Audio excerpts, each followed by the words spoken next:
La culture québécoise, ça fait partie de mes valeurs. Puis je trouve que c'est le rôle de l'école de la faire connaître, mais aussi de la faire apprécier. Quand on recourt à un médiateur culturel, là, je trouve que ça, c'est gagnant. Parce que c'est un expert. Hein?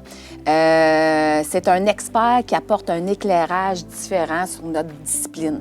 Que ce soit un artiste, un écrivain, un scientifique, un athlète.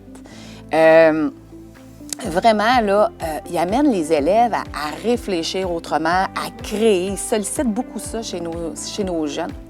Puis, l'autre aspect là, qui m'importe beaucoup, là, c'est l'aspect communautaire. Je trouve ça important de faire découvrir des organismes culturels de la région. Hein? Des fois, on n'a pas besoin d'aller à l'autre bout du monde. Hein? On a plein de belles ressources tout près de nos écoles. Il faut les faire découvrir.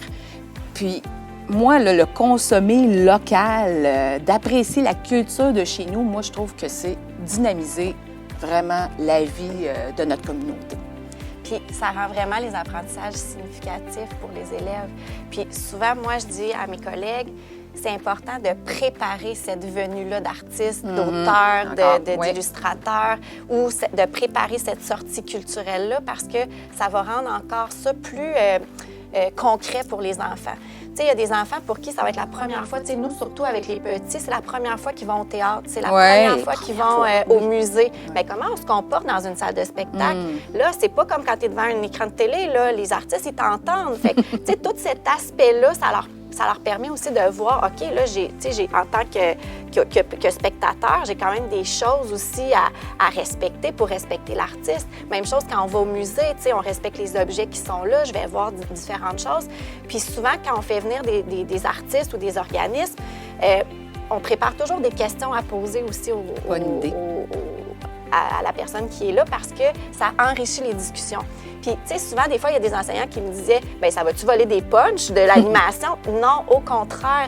Puis, chaque auteur, par exemple, que j'ai fait venir en classe, nous remerciait à la fin de nous dire « Hey, vous avez vraiment préparé vos élèves. Ça a rendu la discussion vraiment dynamique, vraiment riche. » Donc ça, je pense que c'est vraiment non négligeable. Quand on a une sortie ou qu'on a un artiste qu'on veut faire venir, un organisme, de parler de l'organisme un peu déjà ce qu'ils font. Fait que ça prépare nos élèves à ce qu'ils vont vivre, à ce qu'ils vont voir.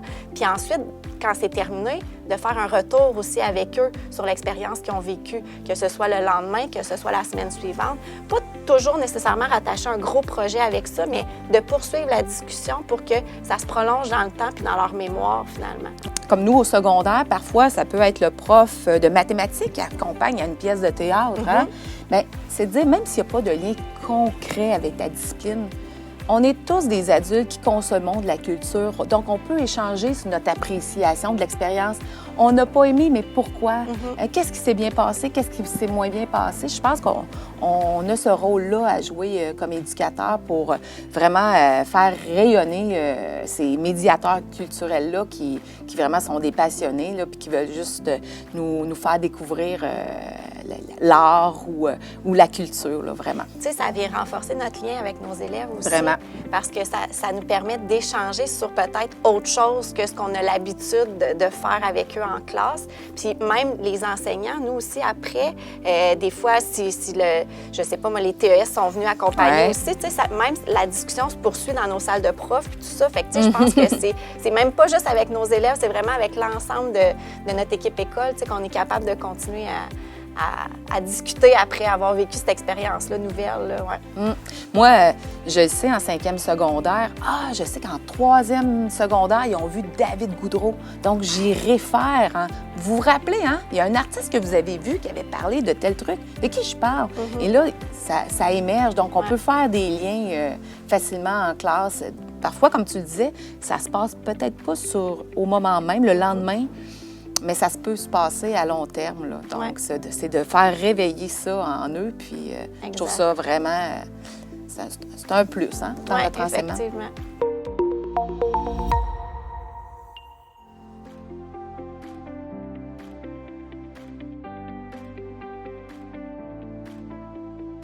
Il y a quelques années, avec une de mes collègues, Pascal Méran, que je ne peux pas m'empêcher de nommer, on avait mis en place des semaines culturelles. Donc, une fois par mois, on faisait une semaine thématique. Fait que des fois, c'était la semaine des scientifiques, la semaine des auteurs, la semaine des groupes de musique québécoise.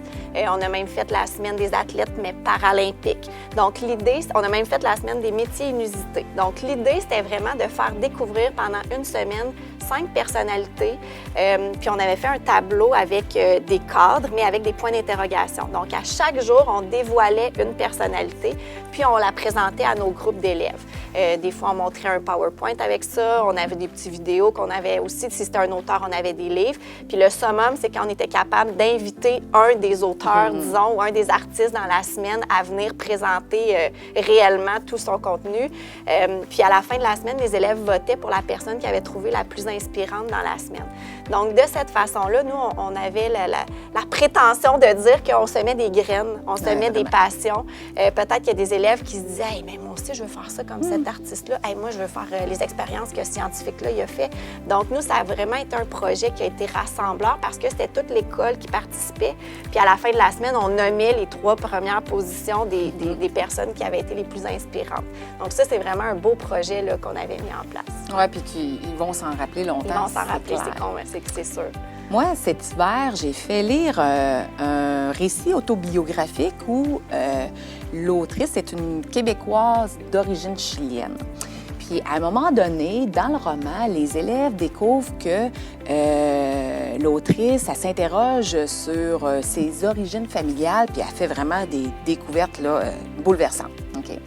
Alors là, j'ai saisi l'occasion. J'ai invité mes élèves à faire une enquête généalogique auprès de leur famille. Puis après ça, on est allé faire une sortie à la Société de généalogie.